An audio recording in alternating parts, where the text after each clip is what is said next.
the Italian Football Podcast.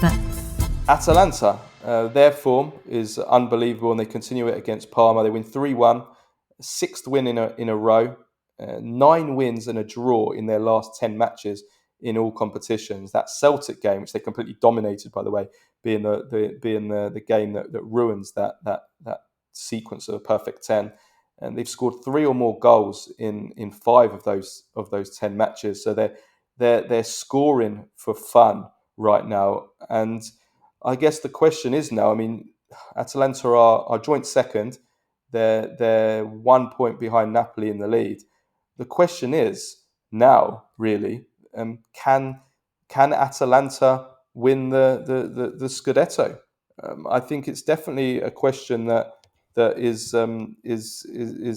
valid asking now. I mean, that form that I've just run through there, 6th win in a row, 9 wins and a draw in the last 10, scored 3 or more goals in 5 of those matches.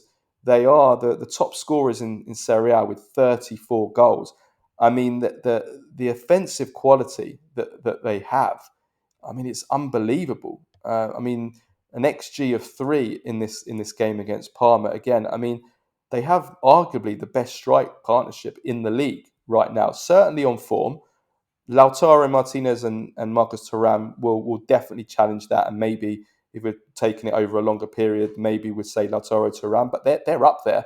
I mean, this partnership of Lookman and Retegui is absolutely unbelievable. It really is, and you know they've got the top scorer in the league in Retegui. They've got maybe on form, maybe this season the best player in the league in Lookman. I think there's an argument to say that Lookman's been the most complete player in Serie A this season. I mean, goals, assists, dribbles, the moments of individual magic, being able to do something out of nothing, just how flexible he is, can play up front, can play out wide, can play in behind.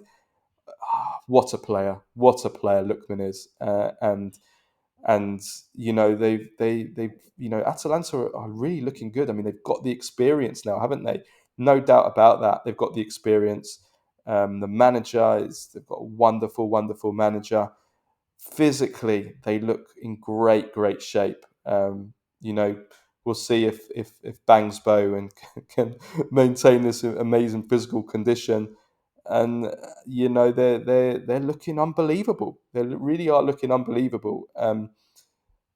I think in terms of what they're missing, the defense is, you know, that's the doubt, I think, over the period of a long season.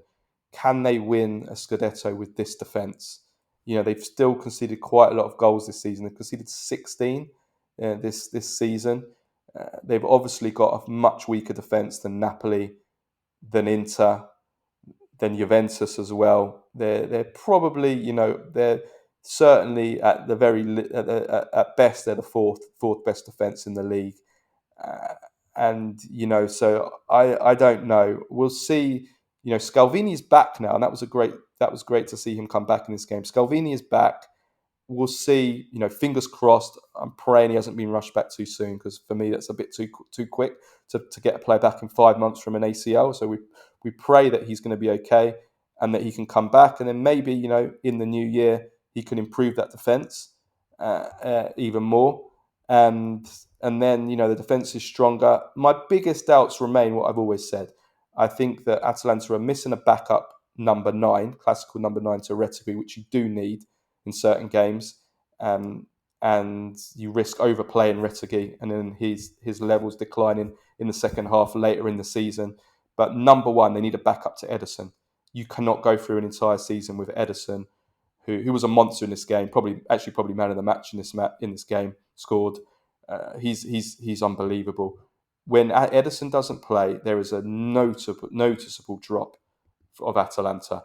You cannot play Ederson. They just don't have anyone else. I mean, they've got Derone, who's 33 now, and it really is those two. And I think you play someone like a Pasalic there or a Samadzic, they're more attacking midfielders for me. And certainly, like if you're away from home or you know you need someone that's more defensively sound, Ederson, Atalanta need a backup to Ederson. So if I want Atalanta to be, have the possibility to realistically maintain this title challenge, which is something that Gasperini is not shying away from now. I want to see them go and buy a central midfielder in January. I want them to have another centre midfield option. Like, you're there, you're up there fighting at the top. Go for it, Atalanta. Go for it. You might not get another opportunity than this. They're probably going to lose Lookman at the end of the season. They've already lost Koopmeiners, they lost Scalvini and Scamacca to ACLs this season. They've already taken huge hits. So I think it's remarkable what they've done. It really is fantastic. So I want to see them go and buy a centre midfielder in January. Ideally, buy another attacker, another number 9 as well, seeing as Scamacca, if he does come back, it'll be towards the end of the season. And, what can you really expect from him? A striker coming back from an ACL, missing the whole season. So I want them to go for it. I want them to just to go for it. They can afford it. They've got the money. And then who knows? Who knows? For me, Inter and Napoli are still ahead, but it would be a beautiful story, and no one would be happier if Atalanta than me if Atalanta went on and won the Scudetto. So yeah, great win. Lookman, as I said, sensational. 1 goal, 2 goals disallowed. Retegui, another goal. Ederson, unbelievable in centre midfield.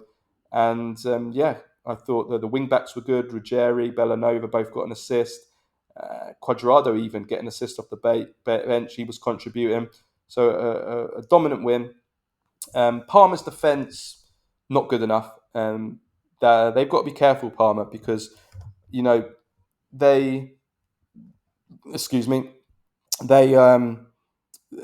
got so many fantastic, talented youngsters, which is, you have to praise Kyle Krause and the management for the job they've done in building this project with young players. And I think there's at least a handful of young Parma players who have got big futures ahead of them, and I think we'll move to big clubs in the future. But the defence is a problem this season, and Parma are way too open. It's way too easy to create chances against them. They concede way too many goals. Pecchia, that's on him as well. Certainly on Pecchia. He needs to sort that out. Because I think with the players that Parma have, I know they're inexperienced and that plays into it. I think they're probably underperforming a little bit for the quality this Parma team had. They've got a lot of quality, and they've only got 1 clean sheet all season, and their defence is letting them down. And they are a bit too inconsistent as well, including in games. They can have games where they're on top and look against big teams and look incredible, and then all of a sudden they look awful in the same game for a stretch. So yeah, Parma just they need to be a little bit more solid, I think.